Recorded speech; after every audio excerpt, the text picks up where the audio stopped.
दोस्तों, ये कहानी सिर्फ एक कहानी नहीं है। आज के इंसान की सच्चाई है। मानव से अगर मानवता चली जाए तो वो मानव नहीं रहता, दानव बन जाता है। और शायद हम में से ज़्यादातर लोग दानव बन चुके हैं। हम अपने लिए पैदा होते हैं, अपने लिए जीते हैं और अपने लिए ही मर जाते हैं। ये भी कोई जीना हुआ।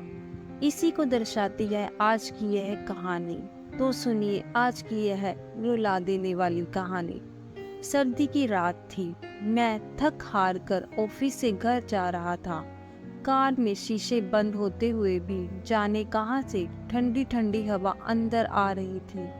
मैं उस सुराख को ढूंढने की कोशिश करने लगा, पर नाकामयाब रहा। कड़ाके की ठंड में 20 मिनट की ड्राइव के बाद मैं घर पहुंचा। रात के 11 बज चुके थे।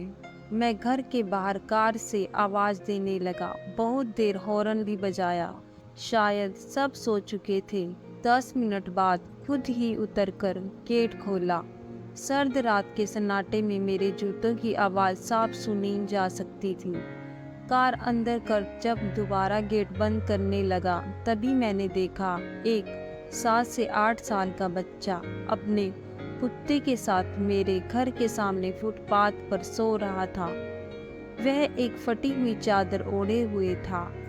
उसको देखकर मैंने उसकी ठंड महसूस करने की कोशिश की।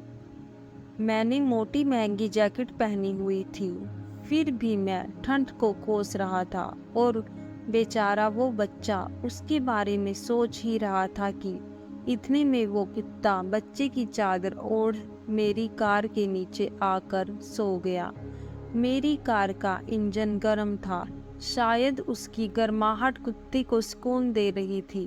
फिर मैंने कुत्ते को भगाने की बजाय उसे वहीं सोने दिया और बिना अधिक आहट किए पीछे का ताला खोलकर मैं घर में घुस गया। सब के सब सो रहे थे। मैं चुपचाप अपने कमरे में चला गया। जैसे ही मैंने सोने के लिए रजाई उठाई, उस लड़के का ख्याल मन में आया। सोचा, मैं कितना स्वार्थी हूँ। मेरे पास कंबल, चादर, रजाई सब थे, पर उस बच्चे के पास एक फटी हुई चादर थी। फिर भी वो बच्चा उस अध फटी चादर को भी कुत्ते के साथ बांट कर सो रहा था। और मुझे घर में फालतू पड़े कंबल और चादर भी किसी को देना गवारा नहीं था। यही सोचते सोचते न जाने कब मेरी आंख लग गई। अगले दिन सुबह उठा तो देखा घर के बाहर भीड़ लगी हुई थी। बाहर निकला तो किसी को बोलते सुना, अरे वो मोहन की दुकान में बर्तन साफ करने वाला मोनू कल रात ठंड से मर गया। मेरी पलकें कांपी और एक आंसू की बूंद मेरी आंख से झलक गई। उस बच्चे की मौत से किसी को कोई फर्क नहीं पड़ा। बस वो कुत्ता अपने नन्हे दोस्त के बगल में गुमसुम बैठा था, मानो उसे उठाने की कोशिश कर रहा हो। और मेरे पास अपने आप को कोसने के अलावा कुछ नहीं बचा। दोस्तों, चलिए एक बार फिर से मानव बनने का प्रयास करते हैं। चलिए अपने घरों में बेकार पड़े कपड़े जरूरतमंदों को देते हैं।